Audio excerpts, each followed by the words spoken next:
Hola, soy Óscar y esta es la mejor hora para escuchar Radio Tirso Libertaria, nuestro magazín Vive y Lucha. Adelante, Mario Cortés. Un anarquista es esa criatura humana incesantemente atormentada por una idea de infinito arte, en ciencia, en filosofía, que busca siempre más verdad en la verdad relativa, más belleza en la relativa belleza, más justicia en la justicia corriente. Es anarquista el pintor que trae a su arte una nota estética desconocida.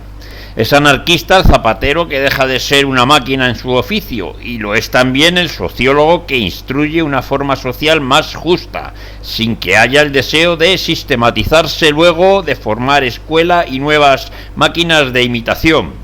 Salud, amigas y amigos, bienvenidos de nuevo a Radio Tirso Libertaria. Os presentamos hoy nuestro magazine Vive y Lucha, donde conduciremos el programa Óscar y Mario Cortés.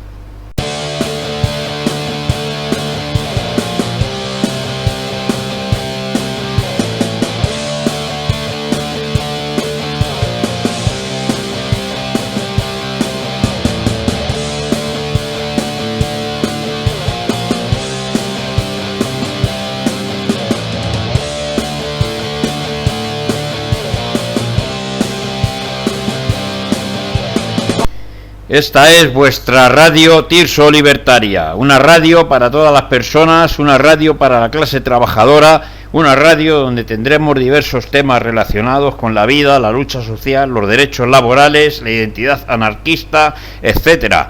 Os recordamos, queridos amigos y amigas, que nos sigáis enviando vuestra música de vuestros grupos para seguir poniendo vuestra música en la radio. Bueno, continuamos con las emisiones en Radio Tirso Libertaria, vuestro programa donde podréis intervenir, plantearnos vuestras reclamaciones, preguntarnos vuestras dudas en derechos laborales y colaborar con nosotros. Compañeros, ponemos a vuestra disposición el siguiente número para contactar con nosotros, 6927-20150, y nuestro mail para vuestras preguntas y sugerencias, radiotirsolibertaria@cntmadrid.org. Tanto en el teléfono como en el mail podréis hablar con el equipo del programa para lo que queráis, preguntas, propuestas a temas a tratar en los próximos programas, intervenciones vuestras a través de WhatsApp, en mensajes de voz o intervenciones en directo. A ver si los compañeros nos hacen preguntas laborales. Aquí estamos para ayudaros. Adelante, Mario. Recordamos nuestro WhatsApp 692-720150 y nuestro mail radiotirsolibertaria@cntmadrid.org. Os presentamos esta canción en euskera del grupo Unsa, Aldapangora.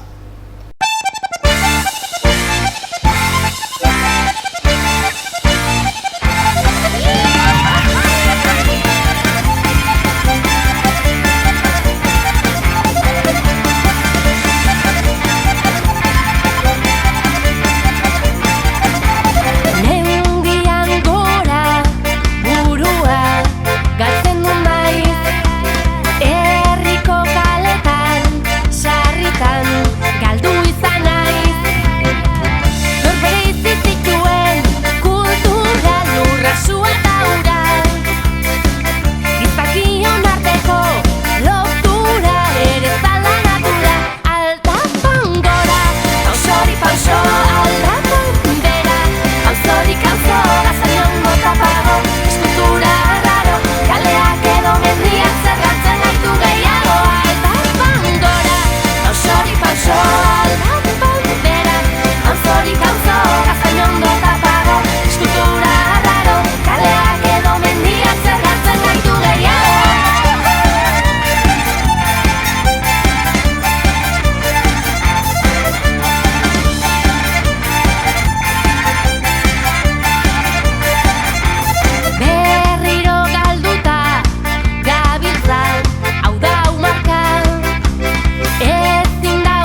Seguimos en Radio Tirso Libertaria en vuestro programa Vive y Lucha. Vamos a dar un repaso a la actualidad.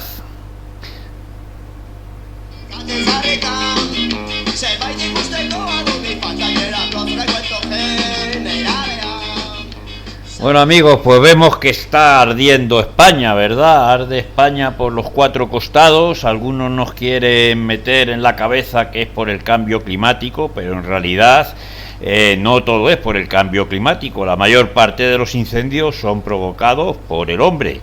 ¿Por qué provocan los incendios? Bueno, pues aparte de ser descerebrados o querer hacer daño, yo me pregunto si tendrá que ver, por ejemplo, con el tema de que han prohibido la caza del lobo, o con empresas que se dedican a ganar dinero reforestando las zonas quemadas, o por la especulación inmobiliaria. No sabemos por qué es, pero desde luego la mano del hombre y de hacer daño está detrás de estos incendios.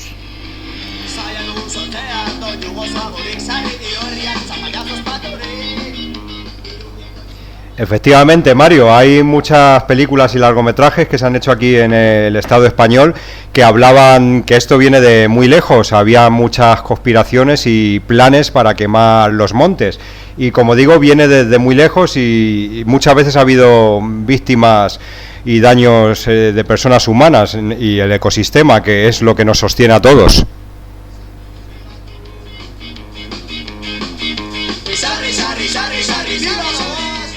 Bueno, pues vemos también que tenemos una sequía tremenda y desde luego a mí me enerva ver en las playas gastar miles de litros y litros en los lavapiés. Estos turistas que les molesta la arena en los pies y empiezan a gastar agua dulce. Lo vemos en la Comunidad Valenciana, que recibe el trasvase de Castilla-La Mancha. Mientras los huertos están secos, los ricos en la playa se tienen que quitar la arena de los pies. Esto es alucinante, amigos.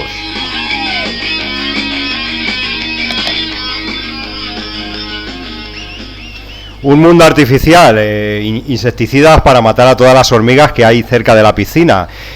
Quieren un mundo artificial solo para su goce personal, un mundo que están secando. El aire no necesitamos guardarlo en bancos, en huchas ni en cajas fuertes, como el dinero que nos mantiene para sobrevivir. Está por todas partes, somos millonarios en aire, pero si no cuidamos el planeta, todo se va a ir al garete.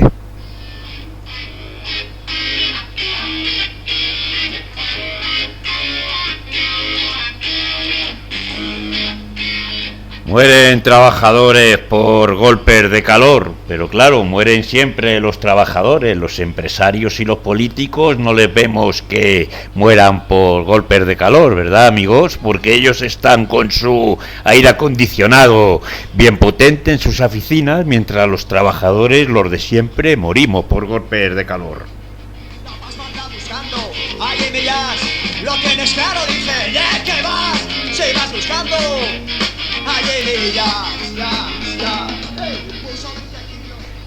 Jimmy Jazz, como el garito que había en Vallecas, ¿os acordáis? Por ahí han sido las fiestas y le dimos un minuto de silencio a los trabajadores que han muerto por el golpe de calor. Os deseamos que este verano tengáis muchas vacaciones y que consigáis vuestros logros laborales. Para eso estamos aquí en Radio Tirso Libertaria, para ayudar a toda la gente. Estamos juntos.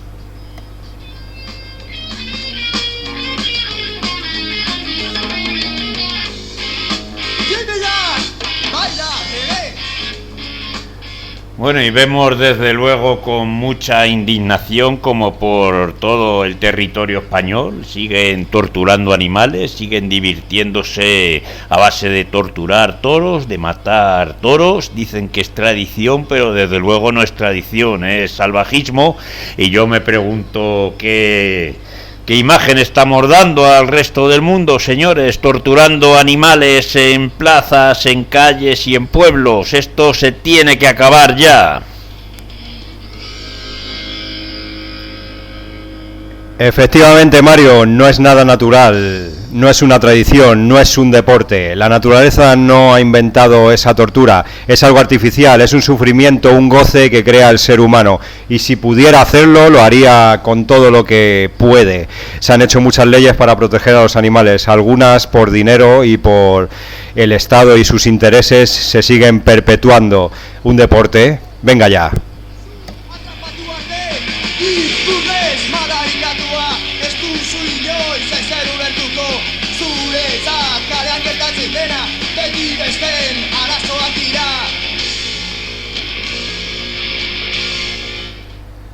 Bueno amigos, seguimos en Radio Tirso Libertaria, vuestro programa Vive y Lucha, y hoy tenemos un tema muy interesante a mi juicio. Hoy vamos a tratar por qué los pobres están en la cárcel, por qué la justicia no es igual para todos, como nos decía cierto personaje que dijo que no volvería a ocurrir, que lo sentía mucho, ¿verdad?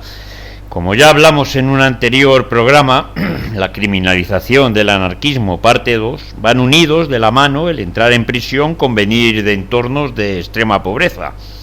Existe una vinculación muy estrecha entre pobreza, barrios humildes, extrarradios y la entrada en la cárcel, porque los grandes estafadores, millonarios, evasores de fortunas robadas a trabajadores y a trabajadoras deambulan por el mundo tranquilamente, porque claro está que existe una justicia para los pobres y otra justicia muy diferente para los ricos y poderosos. Actualmente existen en las prisiones del Estado numerosos presos y presas que intentan coordinarse para organizar huelgas de hambre a la vez, en unas fechas fijadas a fin de conseguir pues la tabla de 12 puntos de reivindicación, algunos de estos puntos históricos desde tiempos de la COPEL, como nos habló el compañero Antonio. Desde entonces la lucha anticarcelaria ha sufrido diversas variaciones necesarias, como por ejemplo huelgas de hambre rotativas, haciendo que siempre haya algún preso en huelga. A esto se le unen las acciones y protestas reivindicativas que se realizan desde CNT, AIT y otros colectivos diversos desde el exterior, aunque pocas victorias se han apuntado en favor de los presos y ninguno de los 12 puntos de esta tabla se han aplicado. Entre huelgas de hambre y escritos se han tenido noticias de numerosos presos muertos, bien por enfermedad derivados de los años de encierro en pésimas condiciones, bien por suicidios, bien por asesinatos simulados como suicidios, bien por asesinatos por no darles una medicación, como por ejemplo los muertos por hepatitis C en prisión o por falta de asistencia médica dentro. En los años de pandemia la lucha anticarcelaria experimentó un repunte. Se han producido en todo el mundo protestas en las prisiones. En España se vieron algunas protestas coordinadas en varias prisiones, con internos haciendo hogueras en los patios. Desgraciadamente no ha habido cambios sustanciales, ya que nadie pone en duda la administración penitenciaria. La protesta pacífica ha dejado en silencio las condiciones salvajes que se viven en las cárceles, además con el agravante de dar el mensaje al preso de no dar pasos adelante en la lucha, limitando únicamente a poner quejas por escrito que desde luego no llegan a ninguna parte. Por otro lado, se han visto cómo con la violencia, si bien no se ha conseguido grandes avances, ha logrado evidenciar ante la sociedad la tortura y los abusos, y despertar el apoyo de los más cercanos y afines a los presos y presas. Pese a esto, el apoyo de los torturadores sigue siendo incondicional entre ellos, recibiendo apoyos en manifestaciones de sindicatos policiales y organizaciones como Comisiones Obreras, UGT, CESIF, ACAIP, asociaciones como Tu Abandono Me Puede Matar y demás sindicatos que amparan las torturas y desprecian y calumnian a los presos. Es evidente que la vía democrática sirve para proteger a estos torturadores. Adelante, Óscar. Efectivamente, las cárceles son cementerios de hombres vivos. La gente sale peor de ellas que cuando entró. Salen con muchos traumas y muchos perpetúan lo que sería la evolución de un cambio, ¿no? En el caso de que sean presos muy problemáticos, ¿no? Y salen un poco siempre tocados, ¿no? Las cárceles son instituciones que también se crean con un motivo, ¿no? Y el motivo es que el poder ejerza su control, su manipulación y su aplastamiento del propio ser humano. Los seres humanos no somos bestias sin cerebro que pueden moldear. Los seres humanos somos sentimientos, somos vidas, somos experiencias. Necesitamos mucho apoyo en muchas cosas y una cárcel no es para eso. ¿O teníais dudas? Pues desde luego que sí, los presos y presas y cualquiera que fije la cárcel como su enemigo no puede esperar ver mejorar su vida a través de la no violencia. Recordad lo que decían del pacifismo, que es lo que se ha inventado el lobo para que las ovejas no se den cuenta de que son muchas y más. En la lucha anticarcelaria es necesario que presos y presas estén dispuestos a moverse junto con las personas que desde el exterior también pueden hacer efectiva esa lucha. Desde CNT a IT es mucho el trabajo que tenemos por delante en este frente, combatiendo a funcionarios que torturan. Nuestro sindicato es una asociación entre iguales donde nos defendemos ante la explotación y no hacemos diferencia entre un trabajador privado de libertad o un trabajador en el paro.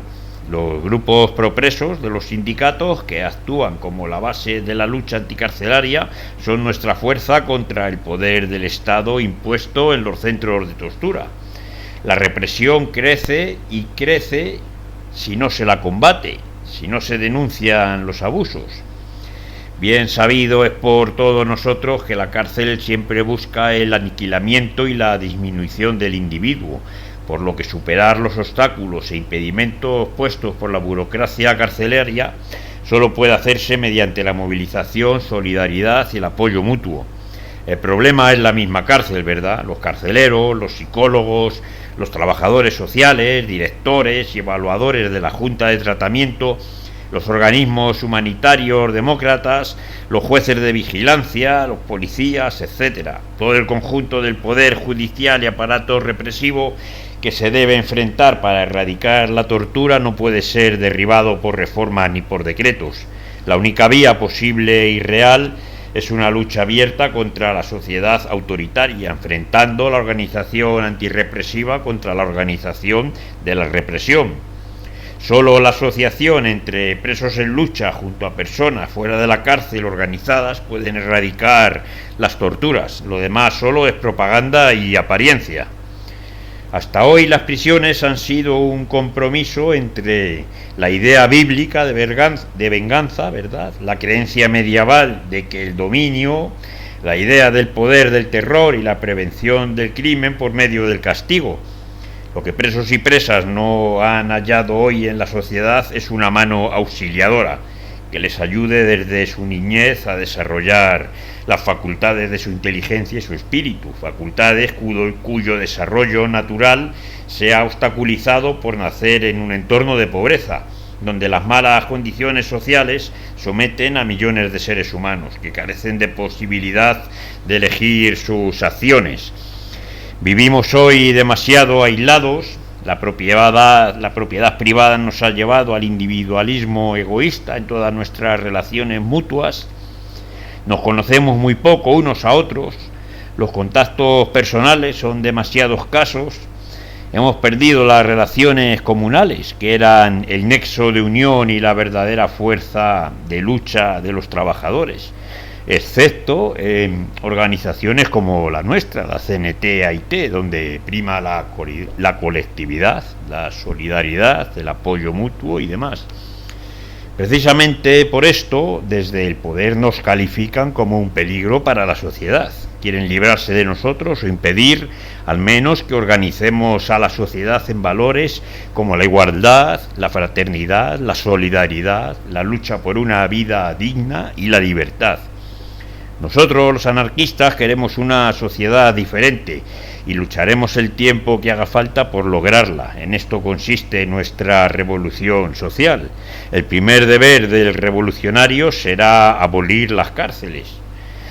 Esto es un debate que hablamos más adelante con Elisa, ¿verdad? Que claro, hay diferentes puntos de vista, porque claro, ¿qué hacemos con violadores, por ejemplo, no? Estos monumentos de la hipocresía humana y de la cobardía, que son las prisiones.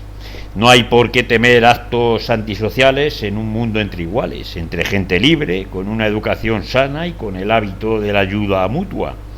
La mayoría de estos actos ya no tendrían razón de ser y las malas acciones serían sofocadas en origen, ¿verdad? Es nuestra utopía, que es lo que estamos buscando en realidad. En cuanto a aquellos individuos de malas tendencias que nos legara la sociedad actual tras la revolución, pues será tarea nuestra impedir que ejerzan tales tendencias. Esto se logrará ya muy eficazmente mediante la solidaridad de todos los miembros de la comunidad contra dichos agresores. Si no lo lográsemos en todos los casos, el único correctivo práctico seguiría siendo el tratamiento fraternal y el apoyo moral. Esto no es una utopía, amigas y amigos. Si se ha logrado ya con individuos aislados, se puede lograr con una práctica general. Y estos medios siempre serán mucho más poderosos para proteger a la sociedad de actos antisociales que el sistema actual de castigo, que es fuente constante de nuevos delitos. Adelante, Óscar. Efectivamente, compañeros, como ha dicho el compañero Mario Cortés, es difícil cambiar los ladrillos que componen nuestra realidad, los ladrillos de nuestras creencias, lo que nos han hablado de las cárceles y de cómo hacer que un sistema funcione y que el mal no venga por todos nosotros. El mal simplemente está ahí, es como el día y la noche. En una sociedad utópica nosotros mismos debemos edificar unos nuevos ladrillos en los cuales nosotros mismos plantearemos nuevos métodos. No todo está escrito, la realidad no es solo esto. Nuestra realidad, el Estado, si es una máquina de echar gotelé que echa petróleo, por mucho que lo intentemos reparar, es una máquina creada para echar petróleo. Todo es un asco. Os dejamos con este tema, un tema muy conocido del grupo vasco Sutagar, JK.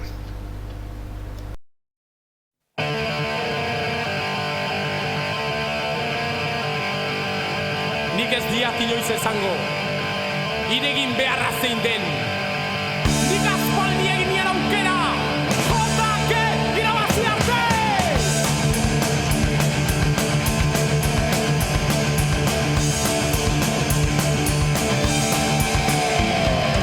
Jaio ginen bai, uda baten erdian, urteak pasa, ta berdinetan gaude, ez ezan inoiz. Abukatua dago, ezin noiz pentsa,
Seguimos en Radio Tirso Libertaria en vuestro programa Vive y Lucha. Bueno, ya sabemos que estamos hablando de trabajadores pobres, que son los que terminan siempre en prisión.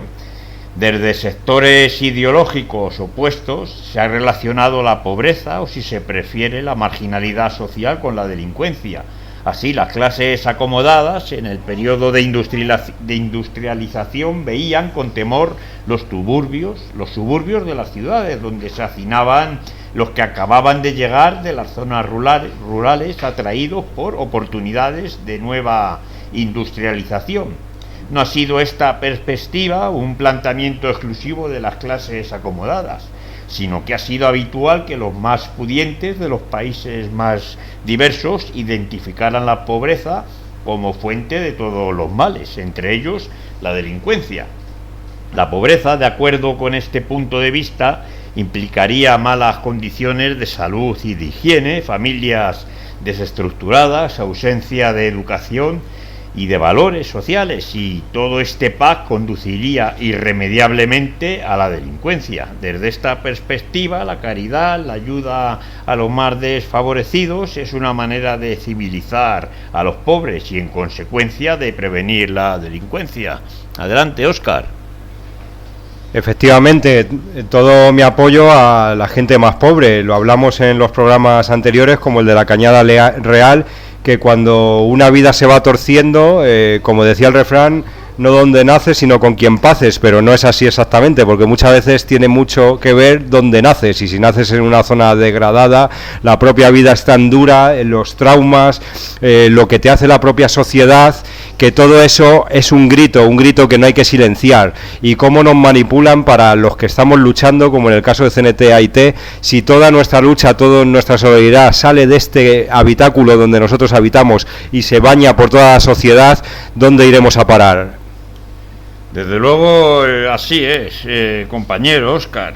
Bueno, desde otra perspectiva absolutamente opuesta, que podríamos calificar de socialista o comunista, no se llegaban a conclusiones diversas, aunque con un recorrido argumental cualitativamente diferente. Se partía de una injusticia en la distribución de la riqueza, que dejaba a grupos significativos de la población fuera del goce de muchos de los productos y servicios que la sociedad capitalista consumista producía y anunciaba, con una propaganda tan agobiante que daba la impresión de que si no podías hacerte con ellos, no eras nadie o ni siquiera valía la pena vivir.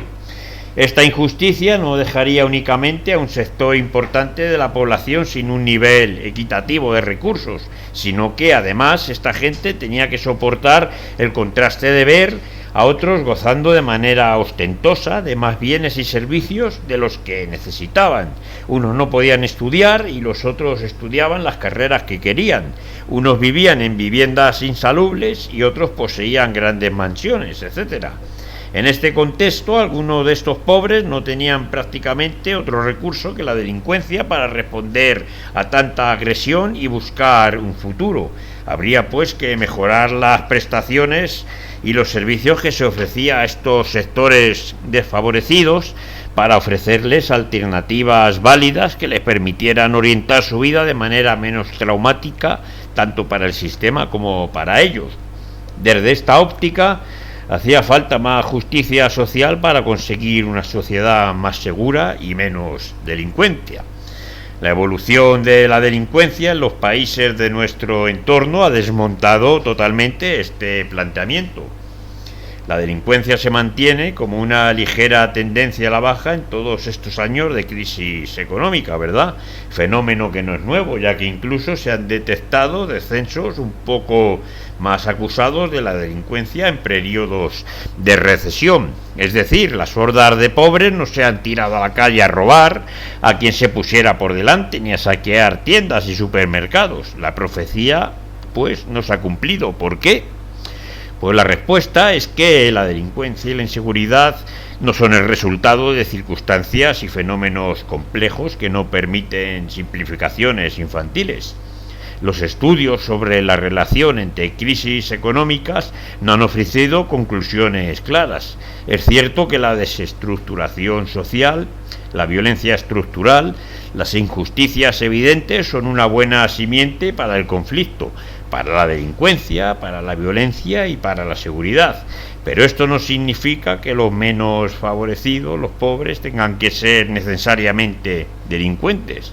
Estamos ante un fenómeno más complejo en el que se juegan un papel relevante otros aspectos como la cohesión comunitaria, los valores predominantes, la abundancia de productos para apropiarse o las oportunidades delictivas. Es cierto que pueden darse casos en los que los barrios más desfavorecidos y degradados presenten una mayor crisis de valores y una menor cohesión comunitaria, pero posiblemente no tendrán abundancia de productos ni oportunidades.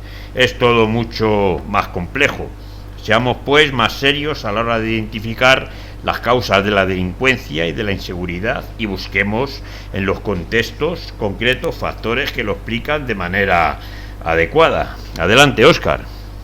Efectivamente, compañero Mario, a los individuos, el ser humano es complejo y el ser humano tiene muchas capas. Hay que profundizar mucho psicológicamente en cómo se comportan las personas. De hecho, muchas personas que por naturaleza misma pues nacen con tendencias, ¿no? Tendencias a la psicopatía, tendencias a ser como muchas etiquetas que nos ponen, sociópatas, etcétera, etcétera, muchas veces se encierran en su propio ser y hay que ayudarles poco a poco, pero es que como narra muy bien el ejemplo de la película que han hecho del Joker, el Joker, pues la propia sociedad va moldeando más lo que le pasa a esa persona y al final todo revienta, todo estalla. Bueno, pues tenemos hoy de nuevo a Elisa Di Bernardo con nosotros y bueno, primero decirte que te apoyamos, estamos con vosotros en vuestra lucha, la tuya y la de Pombo y en fin, pues nada, mucho ánimo y aquí estamos. Y lo que nos interesa es sobre todo la opinión de Elisa Di Bernardo. Estamos tratando hoy el tema de que la prisión está relacionada con la pobreza y sobre todo la justicia no es igual para los pobres o para los ricos y sobre todo también las probabilidades de terminar en prisión dependiendo de si has nacido en un barrio rico o en un barrio pobre. Dinos, Elisa, ¿qué piensas al respecto? Hola a todos y todas, para mí es un placer volver a prestar mi voz. Gracias a Radio Tirso Libertaria haber pensado en mí otra vez. La pregunta que me planteéis es muy interesante porque creo que no pierda nunca actualidad. Hay que decir de todos modos que pese a que queda claro a nosotros, a todo el mundo no, ciertamente, que la cárcel es directamente vinculada con la pobreza, la indigencia. Hubo épocas en la historia a lo largo de los siglos, sobre todo en nuestra historia contemporánea y en varias esquinas del mundo, donde también los no pobres venían reprimidos. Hagamos una pequeña paréntesis, ¿no? Durante el franquismo también unos intelectuales, simplemente comunistas o simplemente republicanos, o simplemente disidentes o antifascistas, antifranquistas, han tenido que sufrir torturas, cárcel y muerte o, en la mejor de las hipótesis, exilio. Pues en realidad, y eso lo digo porque nunca me gusta alimentar tópicos, ¿no? Pese a que haya habido épocas en que también los intelectuales y los no indigentes conocían la represión del régimen, sí, podemos decir que la cárcel hoy en día, sobre todo, está extremadamente vinculada con la pobreza. Hoy en día, no quiero decir en el tercer milenio, sino que ya desde muchas décadas prácticamente en todo el mundo. Yo soy italiana, como sabéis he dado una una y muchas más charlas sobre la situación de Gabriel Pombo, que es mi compañero. A veces he hablado en su lugar porque a través de él he conocido una época en que yo todavía no existía, que fueron los años 80 en el Estado español. Pues puedo hablar un poco en base a lo que sé de su generación, puedo hablar también en base a lo que sé, he vivido en base a mi experiencia directa, y en general podemos hablar un poco en relación a lo que sabemos, ¿no? Que, como se suele decir, la verdad es que la cárcel es, así dicha, ¿no? La así dicha picadora de pobres. ¿Por qué eso? Porque la extrema pobreza nunca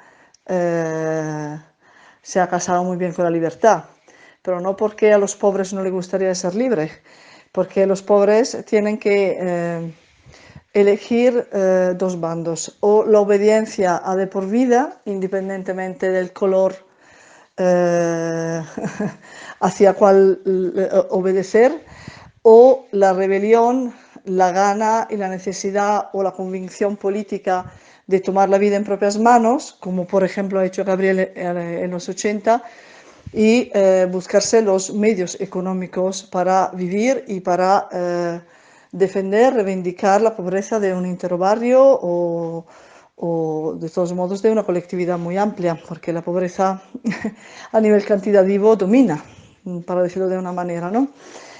Pues es muy fácil. Quien elige el bando de la obediencia sigue pobre, pero apañándose con las migas que como mucho te permite de pedir el sistema.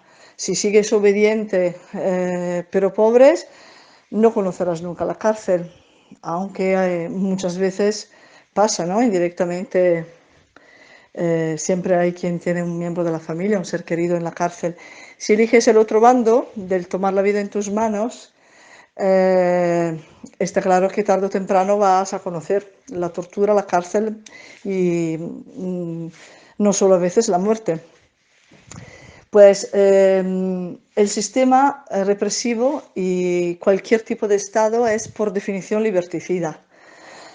Como sabemos, cualquier Estado tiene el monopolio del castigo, del premio y de la violencia, ¿no? Y de la así dicha verdad.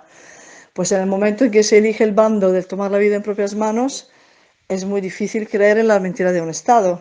Y si eres pobre y has elegido el bando del tomar la vida en tus manos y precisamente tienes los ojos súper abiertos y te das cuenta que todo lo que te quiere comunicar y clavar en la mollera un sistema es una puta mentira que sirve precisamente para seguir en el monopolio de su misma violencia, el mismo Estado te castiga con la cárcel. Pues es bastante sencillo, ¿no? Pues hay un libro muy bueno, que se titula Extrema indigencia, extrema violencia. Muy pocos y pocas saben de este texto. Es un libro extremadamente interesante y habla precisamente de esto sin pretender hacer análisis sociológica de ningún tipo, también porque creo que no haga falta. Y así como creo que no haga falta matemáticamente sentirse o reivindicarse anarquista para leer la verdad. Pero a veces sí, tenemos que pasar por una cultura libertaria y para la anarquía para darnos cuenta de que el Estado, antes de nada, no es una abstracción, está hecho por individuos con un nombre, un apellido, son reconocibles y son los poderosos de turnos. Y claramente en el momento en que empezamos el camino libertario y anarquista, ácrata, antiautoritario, hay muchas palabras que a veces son sinónimos, a veces no, pero bueno, no quiero aquí añadir más detalles. Nos permite desarrollar las herramientas para reconocer las mentiras de una autoridad o no. Pues antes he dicho que igual no hace falta matemáticamente ser anarquista para darnos cuenta de la verdad, pero a veces pienso que sí. Pero un comunista podría decir lo mismo, o incluso un nazi hoy que se considera muchas cosas, puedes decir lo mismo. Pues no quiero ahora salir un poco del carril de la pregunta, ¿no? Pero sin duda la pobreza de por sí, esto sí que es un análisis que me gusta ofrecer, que siempre es algo que me ha permitido pensar mucho desde hace mucho tiempo. La pobreza de por sí no determina una ecuación con la represión. Precisamente la pobreza asociada a una determinada elección de vida, ¿no? Los famosos dos bandos que explicaba antes. Y también me permito añadir una cosa, hay muchísimos pobres al mundo, Hay pueblos originarios que, por supuesto, desde 500 años, desde toda la cultura postcolonial, son prácticamente pobres, y muy pocos de ellos se han revelado o actualmente están haciendo realmente algo en concreto para reivindicarse o luchar para una liberación propia. Hay muchísimos obreros que han sufrido muchísimas represiones, pero hoy en día igual no pueden ni compararse con el concepto de obrero de los años 70 y 80, por ejemplo, e incluso han pasado del otro bando. Esto me lo dice mi experiencia italiana. A lo largo de los años 70, 80, la mayoría de los luchadores rebeldes comunistas, lucharmadistas, venían precisamente de una lucha obrera. Desde 20 años, el obrero medio en Italia vota Berlusconi, quiere tener una villa con un mutuo en el banco más preciado y un coche potente, por ejemplo, ¿no? Pues también creo que es interesante hacer ese análisis en relación a la pobreza, ¿no? Hay muchísimos pobres, pero no todos son rebeldes. A veces hay muchas asociaciones de solidaridad, no necesariamente libertarias, claro, que se ocupa de pueblos originarios, que se ocupa de, qué sé yo, niños huérfanos, que se ocupan de los pobres, una macro categoría extremadamente funcional precisamente al monopolio de la represión y del postcolonialismo de cualquier Estado. Hay muchísimos individuos y categorías que corresponden a nuestro concepto de pobreza, pero la cárcel es la legítima consecuencia solo si el pobre o los y las pobres eligen de luchar para liberarse, sin pretender que nadie lo haga por ellos. Esto es una cosa que me gusta mucho decir porque a veces yo, por ejemplo, como individualista intento romper las categorías, ¿no? Pese a que existan de verdad. Y a veces no solo existen para el Estado, porque siempre son funcionales, sino que existen incluso para los libertarios. Y yo siempre prefiero como llamar a la atención, ¿no? Que la categoría a veces nos induce a perder un poco el individuo o simplemente el conjunto de los individuos que forman parte de una categoría, porque realmente las categorías existen. Depende de cómo convivimos con las categorías, pero por ejemplo, yo creo que la pobreza también sea una macro categoría de concepto, ¿no? Y de todos modos siempre es relativa, pero sin largarme demasiado. De hecho, la pobreza, si el pobre elige la rebeldía,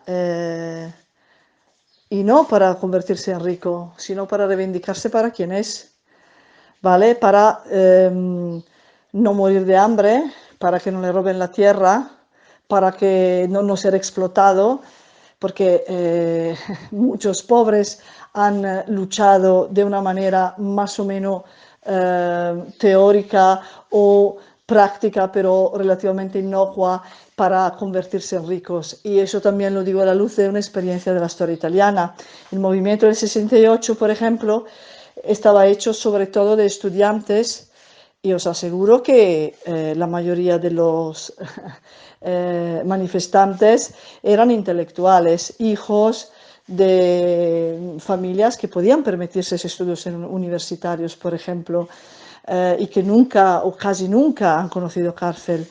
En otros países sí, o uno sí, claro, no quiero decir que ninguno de lo que formó parte del movimiento del 68 conoció la cárcel, pero en general a veces hay que tener la capacidad de distinguir, ¿no? Y sobre todo de ubicar geográficamente, históricamente, económicamente, políticamente, lo que concebimos como pobreza.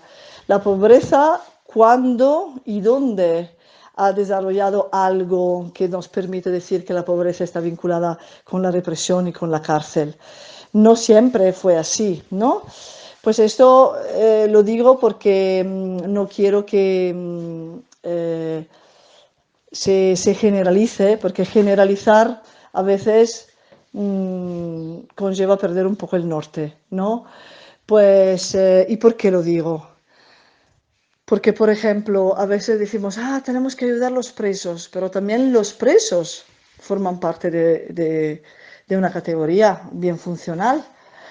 Y tenemos que ayudar a todos los presos. ¿Es una solidaridad realmente incondicionada? Hay presos que son chivatos, hay presos que para mí, como anarquista, no son individualmente dignos porque venden precisamente su dignidad a cambio de la libertad, ¿no? Yo no deseo la cárcel a nadie, porque precisamente estoy en contra de cualquier tipo de cárcel y no la puedo desear tampoco a mi enemigo. Eso también creo que es importante. A veces, hablando con varios compañeros y compañeras, caemos un poco en pequeñas contradicciones, ¿no? Cárcel sí, cárcel no, sí, abajo los muros de las cárceles, pero entonces, ¿qué haríamos con el violador, con el político corrupto?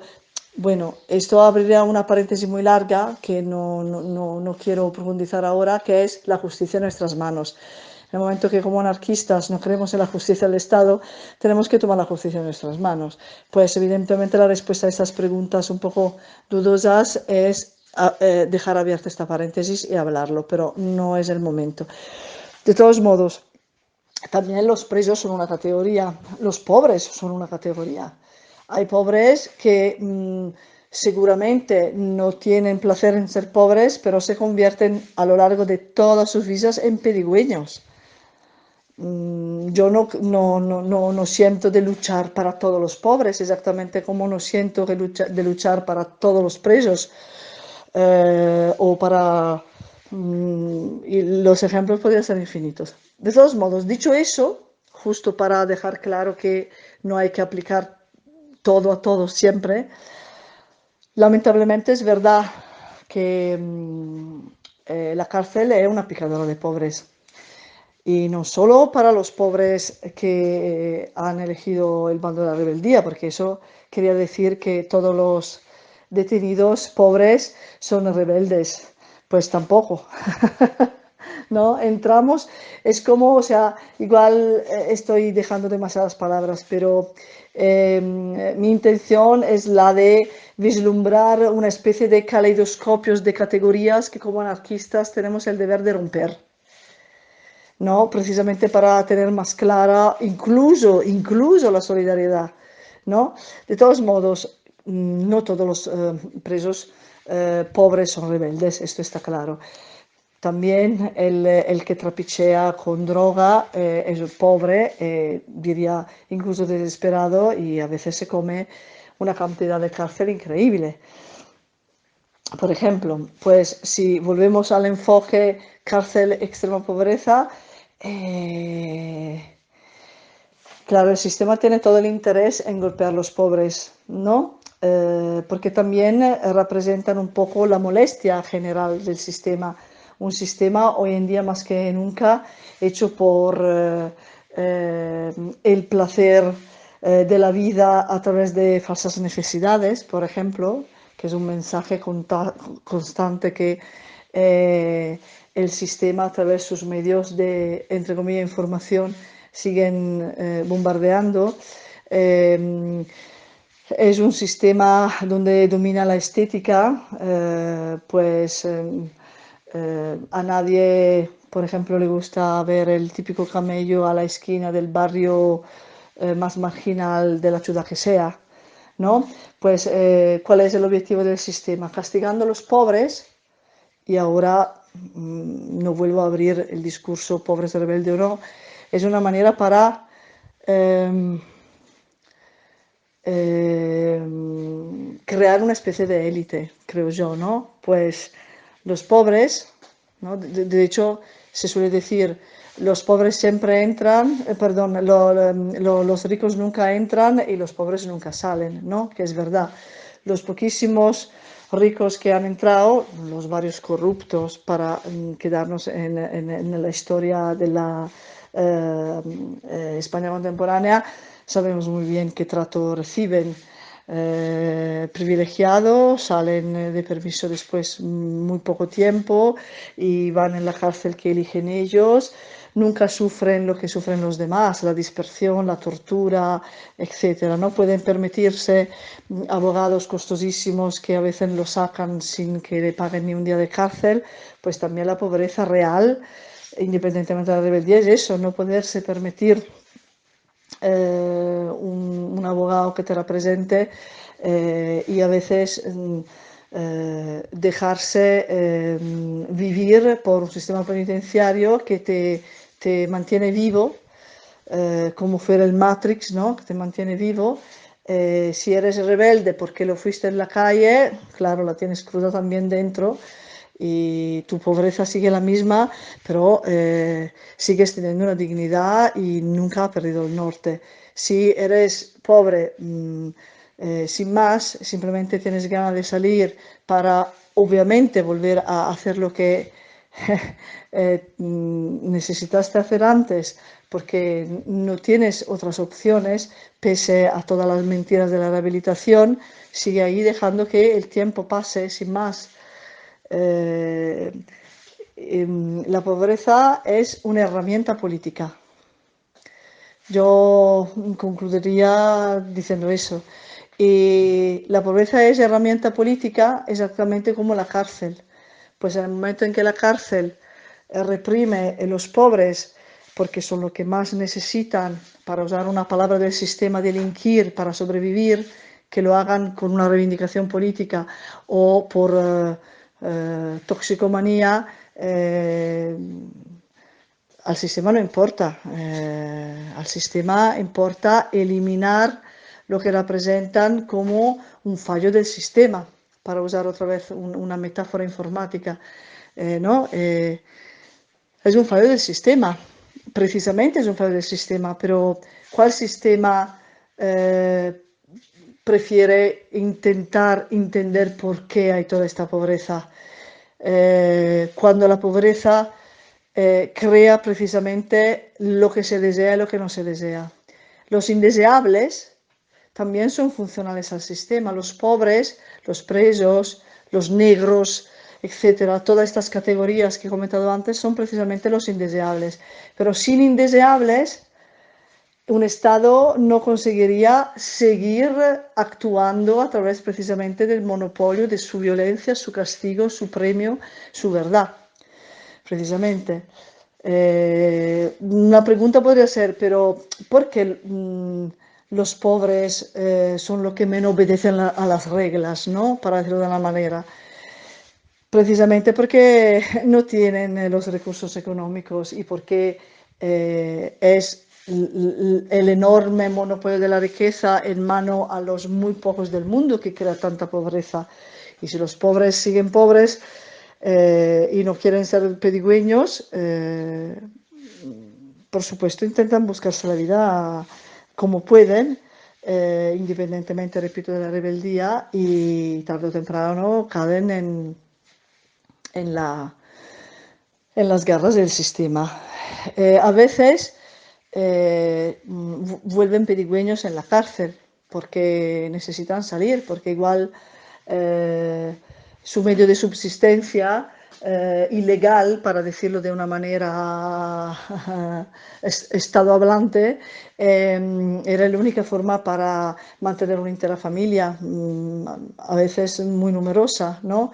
Pues no sé si estoy siguiendo un hilo más o menos coherente, pero precisando lo que dije al principio de no dejarnos em, em, mm, involucrar demasiado del poder de las categorías y distinguiendo bien qué tipo de pobreza se asocia con una cierta rebeldía y una cierta represión, sí que cualquier estado represivo, o sea, todos los estados, que como dije antes es liberticida por definición, necesita reprimir los pobres también, porque son los ricos los que tienen los medios para alimentar todos estos monopolios del Estado, ¿no? Repito, de la violencia, del castigo, de la verdad y del premio,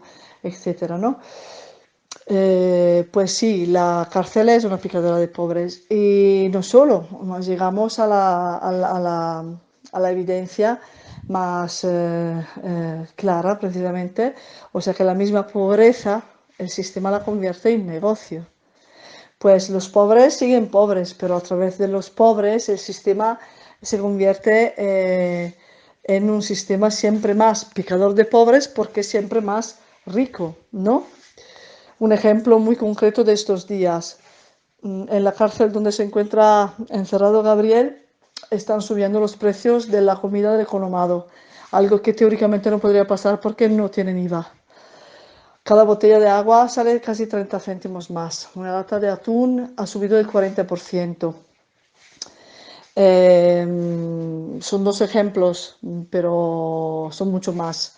Con la excusa de la guerra en Ucrania, hace algunos días no han dado pan. Con la excusa de la guerra en Ucrania, no había suficiente agua para que la compraran todos y si bebes el agua del grifo te sientes mal, ¿no?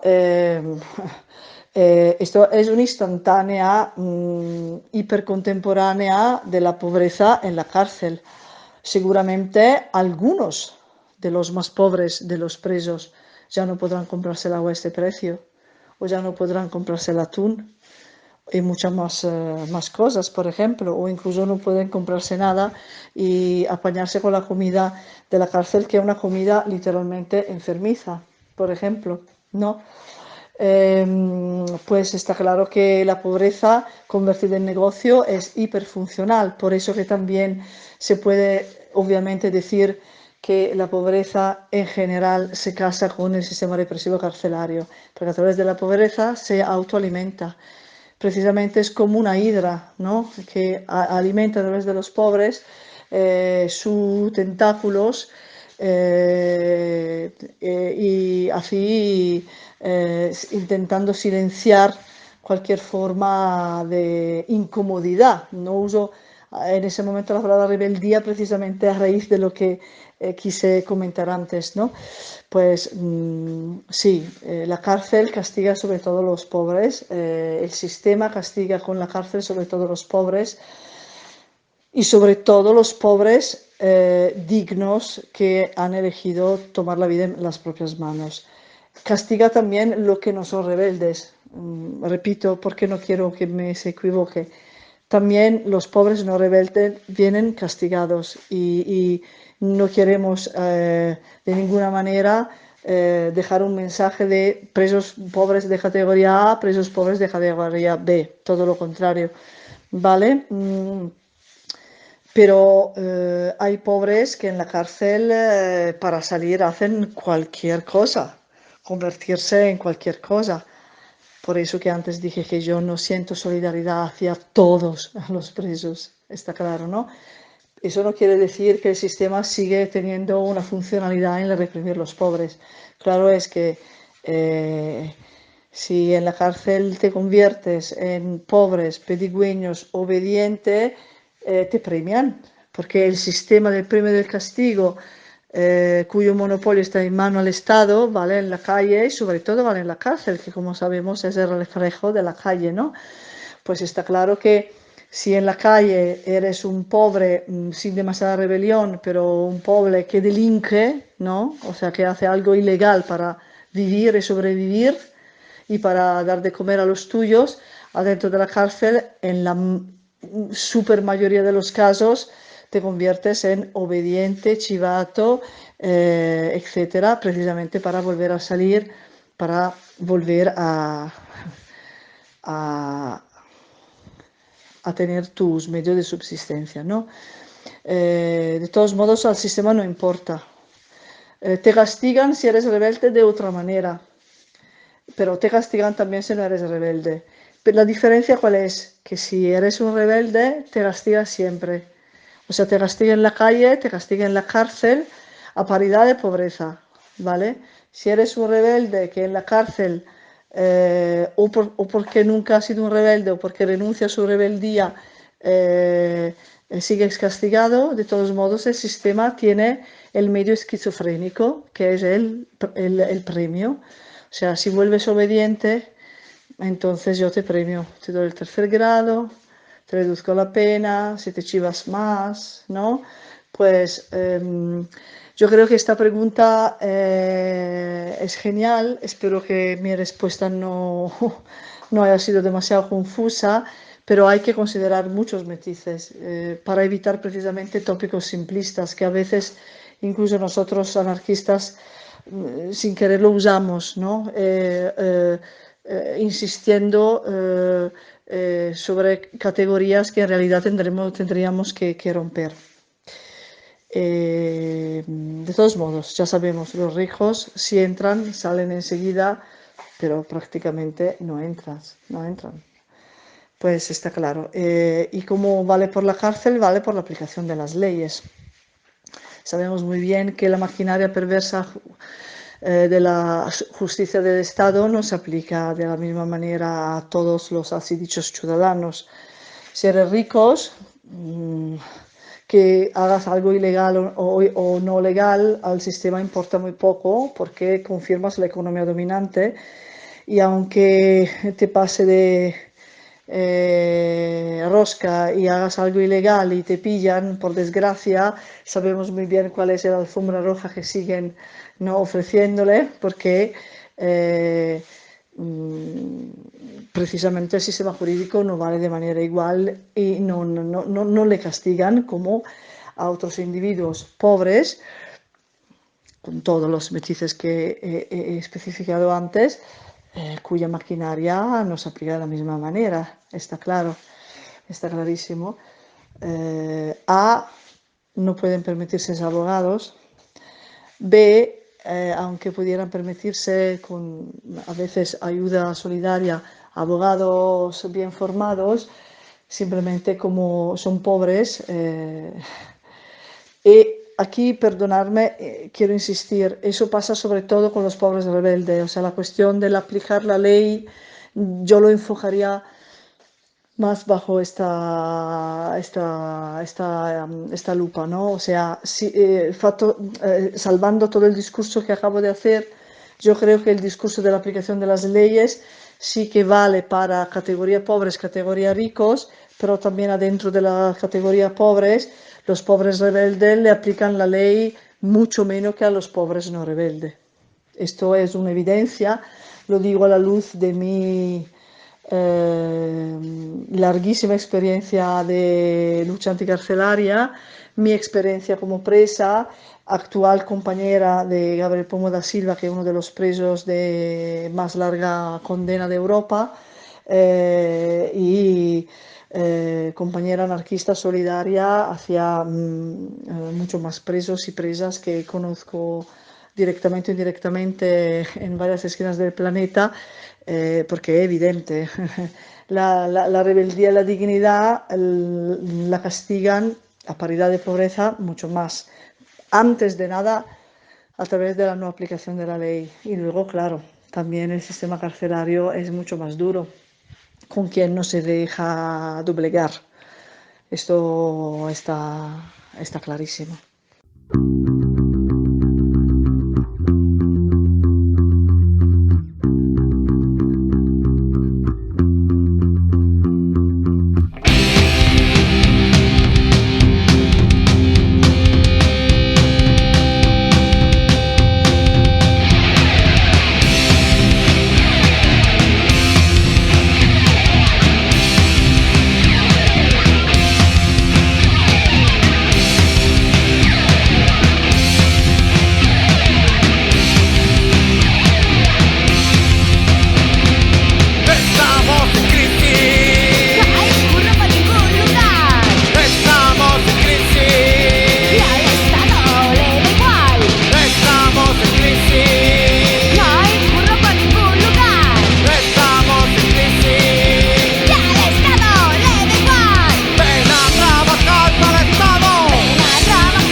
Ahí estaba el señor Cocha de los Macarras con el tema anticrisis, la pandemia, como dice él.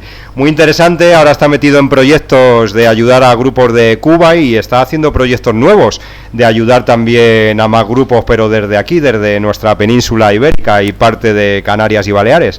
Bueno, pues es un placer que siga con esos proyectos y que entrevista a Legna y Natro, a Juan Mellosu, que nos ha entrevistado, ya lo contaremos por aquí. Os dejamos con el compañero Mario Cortés. Bueno, pues seguimos hablando de los pobres y de las prisiones y ahora vamos a comentar cómo el Estado introdujo las drogas, ¿verdad?, como arma de dominación, como arma para acallar la revolución social y sobre todo cómo introducen las drogas en las prisiones, pues para el mismo efecto, para que presos y presas no se organicen. Hablamos de las drogas y su impacto en la sociedad, intentar abordar el llamado problema de las drogas en nuestra sociedad supone enfrentarse inmediatamente con dos dimensiones de este fenómeno que a menudo permanecen enmascaradas. En primer lugar, ha de analizarse qué representan las drogas para nuestra sociedad, cuando son las imágenes, las representaciones culturales que socialmente definen los contornos del problema. Y en segundo lugar, ha de abordarse el problema de limitarse los mecanismos sociales e institucionales que la sociedad pone en marcha para controlar dicho fenómeno. Hasta qué punto estos mecanismos están condicionados por las categorías culturales presentes en la sociedad y hasta qué punto ellos mismos contribuyen a definir los perfiles de la cuestión droga. Bueno, pues tenemos hoy de nuevo a Elisa Di Bernardo con nosotros y bueno, primero decirte que te apoyamos, estamos con vosotros en vuestra lucha, la tuya y la de Pombo y en fin, pues nada, mucho ánimo y aquí estamos. Y lo que nos interesa es sobre todo la opinión de Elisa Di Bernardo. Estamos tratando hoy el tema de que la prisión está relacionada con la pobreza y sobre todo la justicia no es igual para los pobres o para los ricos y sobre todo también las probabilidades de terminar en prisión dependiendo de si has nacido en un barrio rico o en un barrio pobre. Dinos, Elisa, ¿qué piensas al respecto? Aquí estoy otra vez respondiendo a la segunda interesante pregunta. Las drogas. Hay muchos tipos de drogas. Sabemos que, para seguir hablando un poco de la península ibérica, a lo largo de los años 80 el Estado español ha bien pensado abrir el grifo de las drogas duras por la calle precisamente para silenciar lo que ya era una época bastante rebelde de lucha armadismo generalizado. Y ha conseguido una sociedad más yonki que rebelde en pocos años. Por supuesto, las drogas duras siguieron siendo usadas en la cárcel, porque exactamente como la pobreza es funcional a la represión, también la droga fue una herramienta política funcional a la represión. Porque como tú bien dices, Mario, fue y sigue siendo una herramienta de pacificación. Hablamos de drogas duras porque la historia de la península ibérica y las primeras derrotas de la lucha armada se puede considerar efectiva también a partir de que la droga precisamente inundaran un poco los barrios obreros y precisamente los barrios pobres. Muchísimos rebeldes de la calle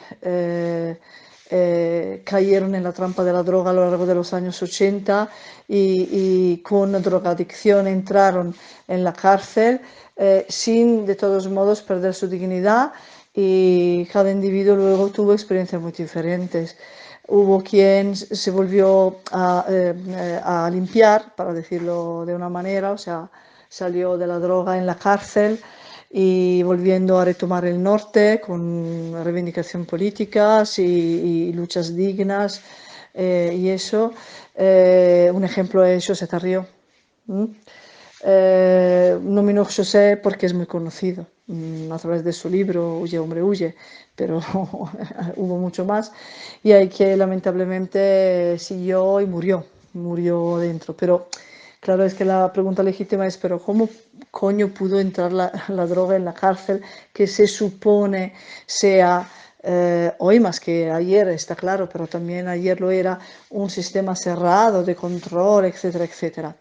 Claro, la complicidad de las guardias y de las autoridades no es un misterio para nadie. Hoy de vez en cuando se leen artículos de prensa de régimen que hablan de los funcionarios detenidos por trapichear con drogas para permitir que entrara droga en tal cárcel o en aquella o al norte, al sur, pero porque ahora de vez en cuando la prensa lo habla, pero siempre fue así y todos lo habían entendido de todos los bandos. Hubo madres en contra de las drogas que siempre lo han denunciado y las pocas que sobreviven y que siguen luchando siguen recordando a la nueva generación eso, porque la historia no ha cambiado.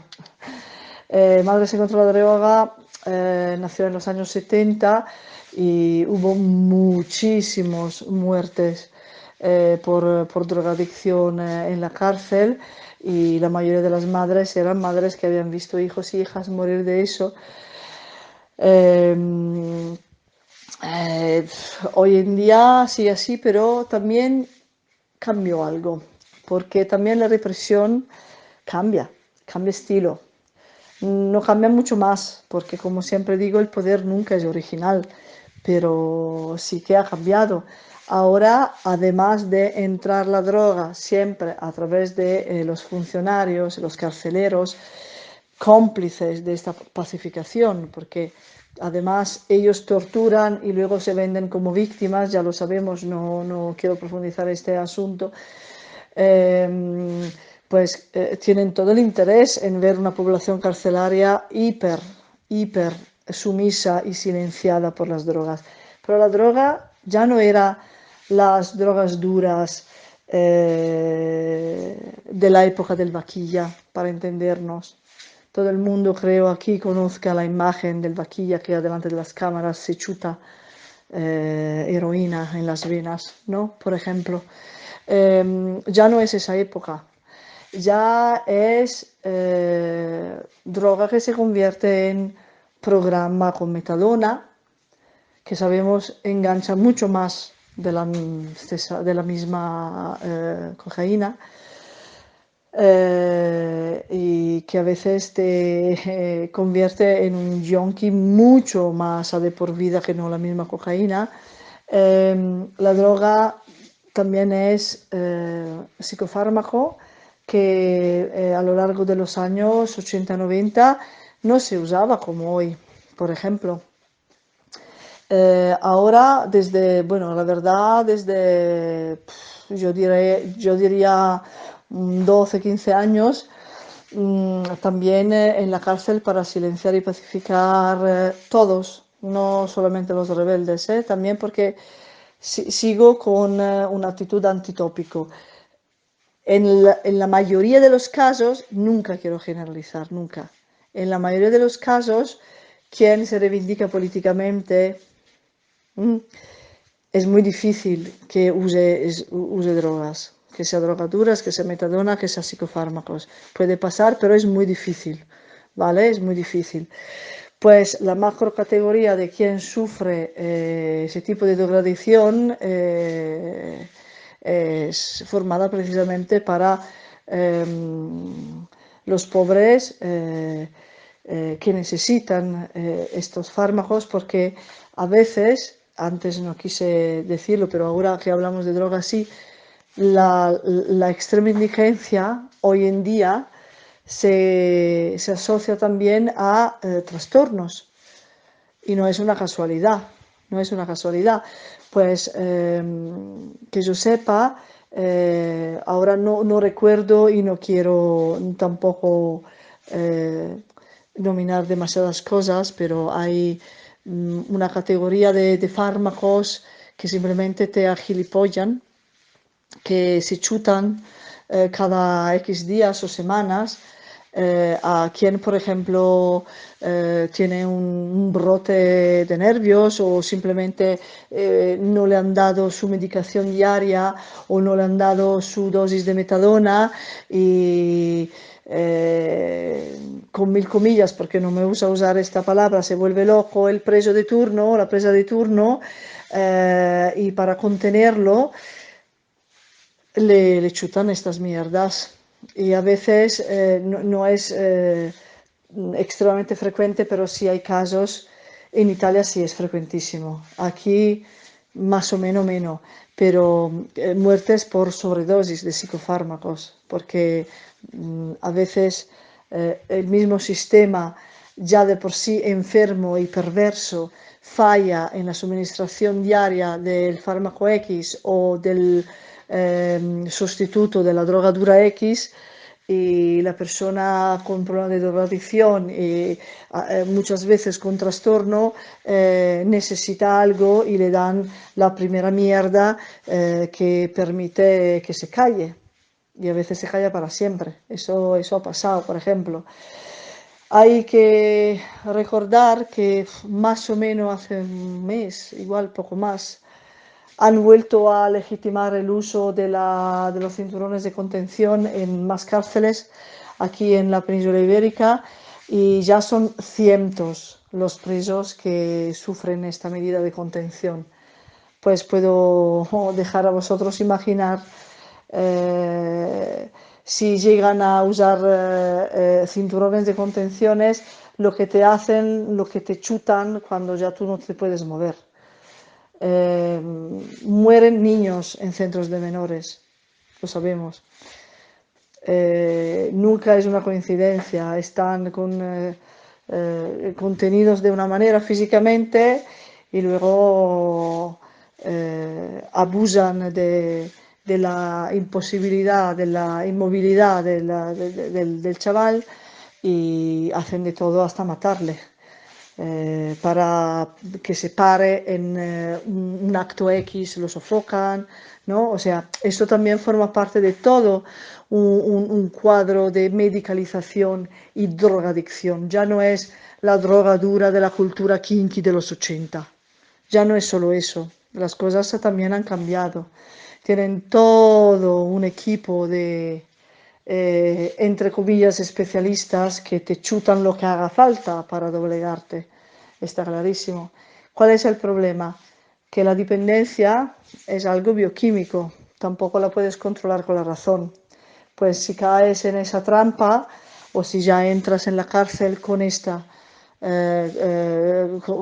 con esta dependencia, es muy difícil salir de esto. Incluso, y no lo digo yo, es mucho más difícil salir del bucle de los psicofármacos que no de la heroína, porque crea una dependencia hipotalámica mucho más fuerte. Pues imaginaros además una situación de convivencia forzosa, privación de libertad brutal, convivencia forzosa incluso con quien te cae mal en la celda o en el patio, ruido continuos, que sea por las puertas metálicas o los demás presos o presas que gritan, cada uno con su mundo interior que a veces se convierte en exterior, porque también externar lo que tienes con los demás es casi vital, ¿no? Dicen que somos animales sociales, no lo sé exactamente, pero puede ser, ¿no? Pues es muy difícil mantener el norte, mantener la calma, sobre todo si llevas décadas presos, ¿no? Pues está claro que puede llegar un punto en que no puedes más. Igual dejas de dormir, porque el gitano al lado ha tocado casi toda la noche, o porque tu compañero también no consigue dormir, porque durante el día no has conseguido descansar o has intentado leer 4 páginas de un libro con el grito del trastornado vecino y igual necesitas dormir. Y si no eres muy, muy, muy, muy fuerte y determinado, política aparte, no es tan difícil ir a una enfermería y decir al médico o al enfermero de turno, oye, por favor, me das algo para dormir.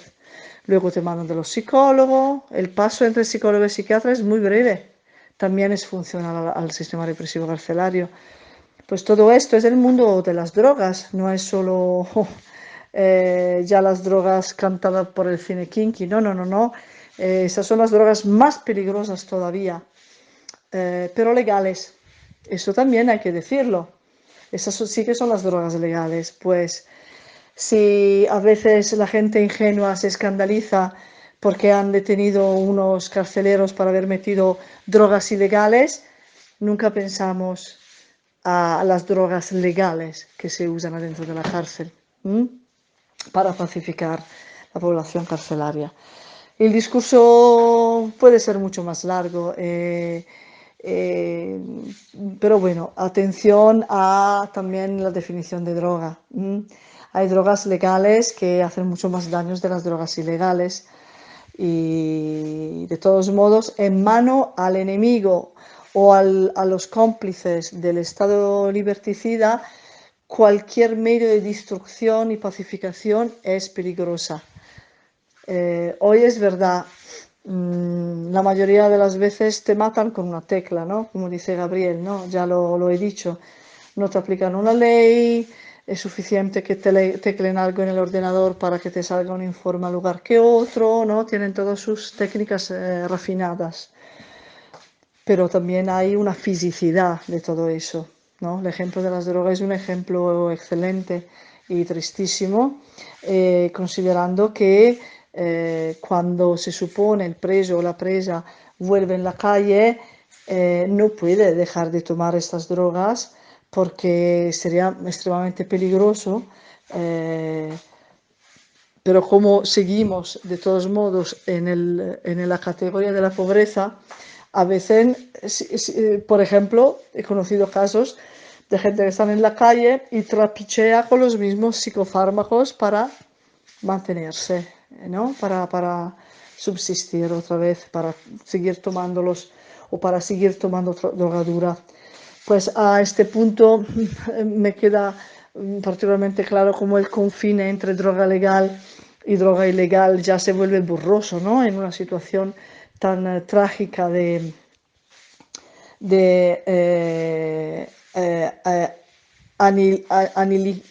no sé cómo se dice, anulación, llamámosla anulación, ¿no? A veces el individuo que sufre de drogadicción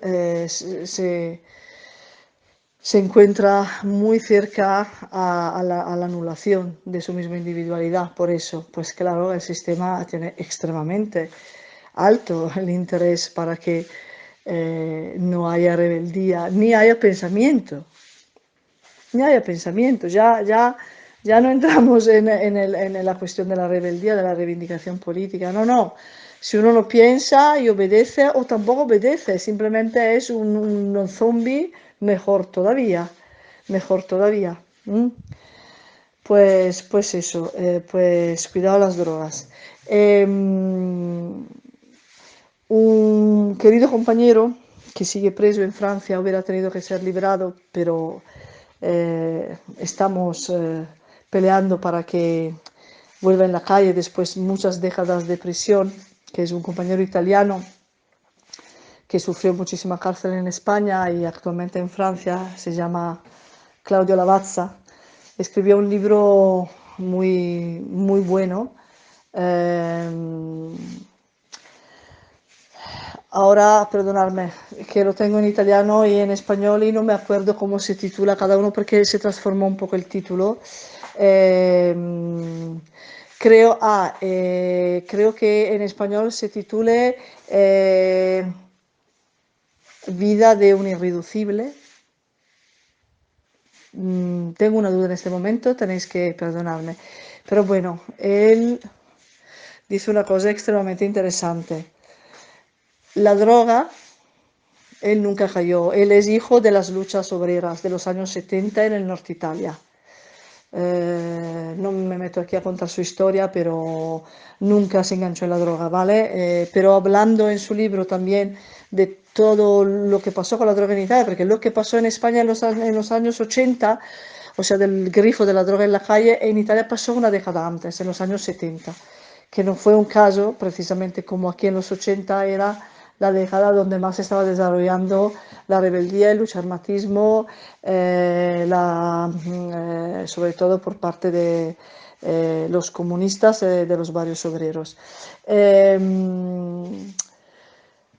Él dice una cosa, la droga, cualquier droga, te convierte en un ser chantajeable. Cuando eres chantajeable, no puedes ganar. Porque tienes algo que perder, que en ese momento es tu lucididad. Porque si estás en un mono, que sea de tranquimazine o de cocaína, no hace ninguna diferencia, eso lo añado yo en ese momento, el enemigo gana a priori.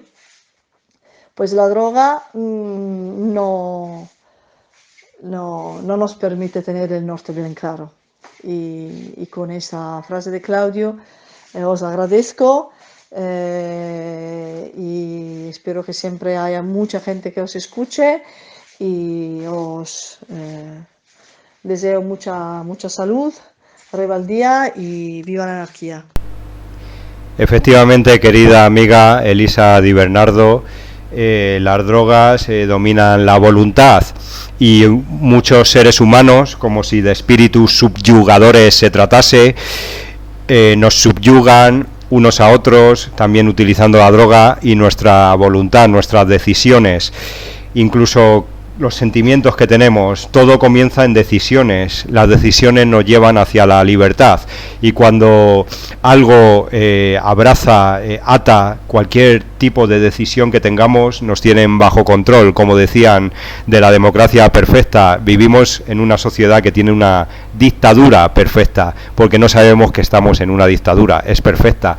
Los barrotes de nuestras cárceles son invisibles y seguimos cayendo en lo mismo. Suelen decir, ¿por qué protestáis? ¿Por qué seguir luchando si estamos bien en este país comparado con otros? Es que no están viendo lo que está pasando, porque millones de publicistas se han encargado de mantenernos en este engaño, como por poner un ejemplo en esta matriz. Adelante, querido amigo Mario. Pues sí, Óscar, hoy al hablar de la droga se pone en marcha un inconsciente colectivo en el que inmediatamente aparecen imágenes extraídas de noticias, reportajes, telefilms de la televisión, etcétera, de muerte, atracos, violencia, demás. Si además una actitud pseudocientífica de los medios de comunicación aporta presuntas pruebas irrebatibles de la identificación droga-delincuencia, basándose en las estadísticas policiales que aseguran un alto porcentaje de los delincuentes son drogadictos, pues la opinión pública ve reforzada esa imagen estereotipada, masivamente difundida de forma explícita o implícita. Recordar la verdad secuestrada. Es sabido que la identificación drogadicto-delincuente se basa en una doble mixtificación, la de suponer que los toxicómanos oficialmente y socialmente identificados son representativos del universo de los toxicodependientes, las SWONER de los delincuentes oficiales, esto es, los que pueblan las prisiones son representativos de todos los delincuentes, ni lo uno ni lo otro. Desde luego, ni lo uno ni lo otro es cierto. Existe un vastísimo número oscuro, no conocido, tanto de toxicodependientes como de delincuentes con características sociológicas, generacionales y psicológicas profundamente diferentes de los definidos como tal en la actualidad. La formación del mercado mundial de la droga se ha producido de forma paralela a la creación de otros grandes mercados ilegales como el de las armas de guerra vendidas por productores occidentales a los gobiernos y a los movimientos insurreccionales, pues por ejemplo del tercer mundo. Ya vemos todas las guerras que tenemos en África, en Yemen, no solo la de Ucrania, que es la más visible y representativa, ¿no? Claro, hay que hacer guerras para vender más armas. Pues todo esto con la mediación de traficantes, hombres de negocios y agentes de servicios secretos que obtienen ingentes beneficios de esta actividad. Vemos los políticos, hay que mandar más armas, hay que enviar más armas. ¿Quién se está lucrando de esto?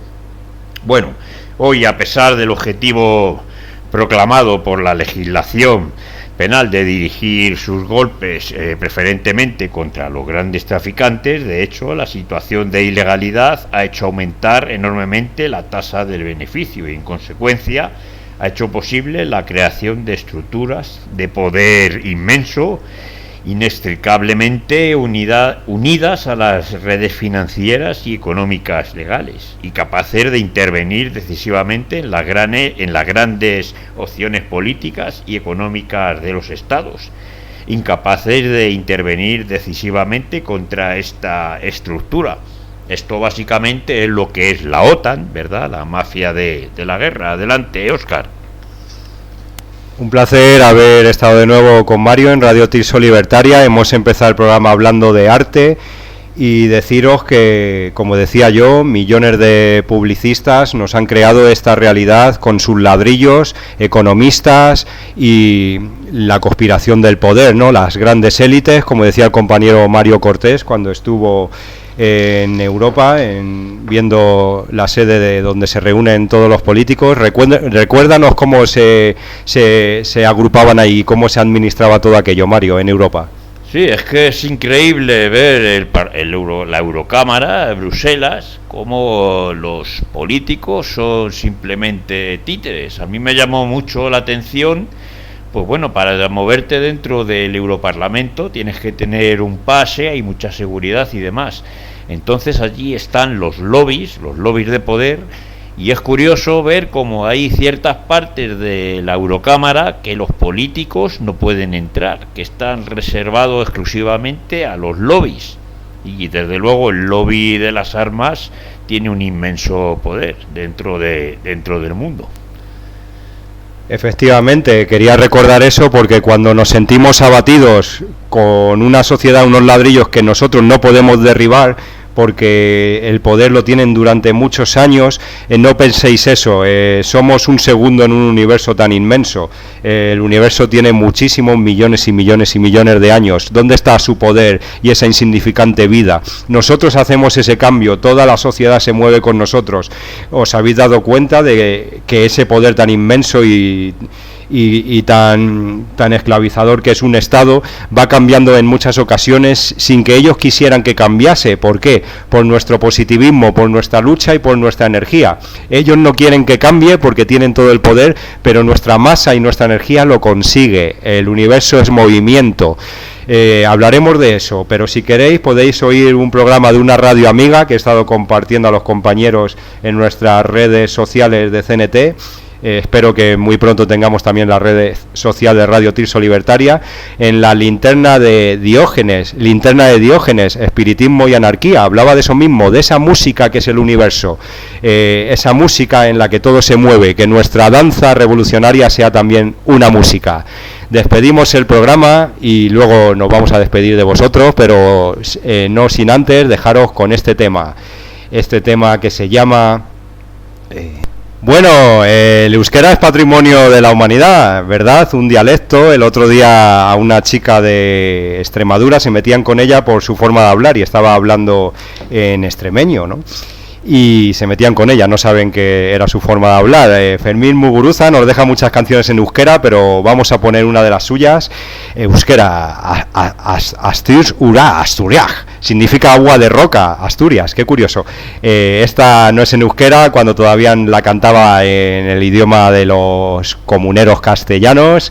Don Vito y la revuelta en el frenopático. Vamos a hacer la revuelta. ¡Revuelta en el fenopático!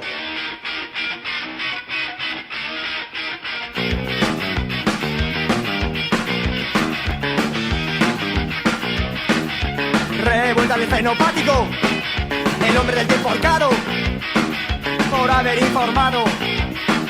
Granizos, rayos, truenos y viento huracanado. La asamblea de Majaras se ha reunido, la asamblea de Majaras ha decidido, la asamblea de Majaras se ha reunido, la asamblea de Majaras ha decidido. Mañana sol.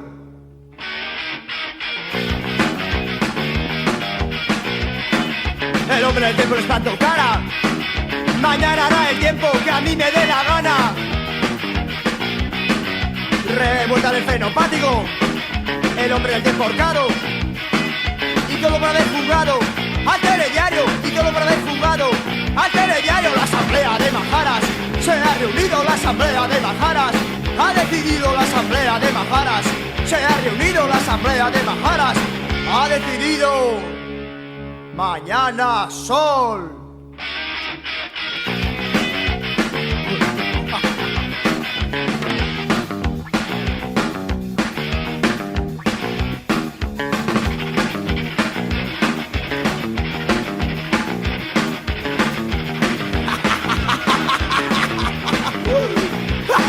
La asamblea de Majaras se ha reunido, la asamblea de Majaras ha decidido, la asamblea de Majaras se ha reunido, la asamblea de Majaras ha decidido. Mañana sol y buen tiempo. Bueno, esperemos que os haya gustado el programa y los temas que hemos tratado, como he dicho anteriormente, la música que hemos puesto, la gran mayoría, ¿en qué lengua era, Ian? En euskera. En euskera, una lengua muy bonita. Despídenos el programa también con nuestra lengua comunera. Esperamos que os haya gustado este programa y nuestro tema. Os esperamos a la siguiente semana, donde seguiremos tratando los temas que os interesan. Os recordaremos nuestros canales de contacto para que podáis comunicarnos con el equipo de Radio Tirso Libertaria. Nuestro WhatsApp 692-720150 y nuestro email radiotirsolibertaria@cntmadrid.org. Somos Mario Cortés, que está a mi lado, y Óscar, y está con nosotros Lili. Adiós, Lili, adiós, Lili CNT. Noemí. Dilo. Adiós, CNT. Soy Lili Noemí. Soy Lili Noemi. Despídete, Ian. Adiós, CNT, soy Ian Villar.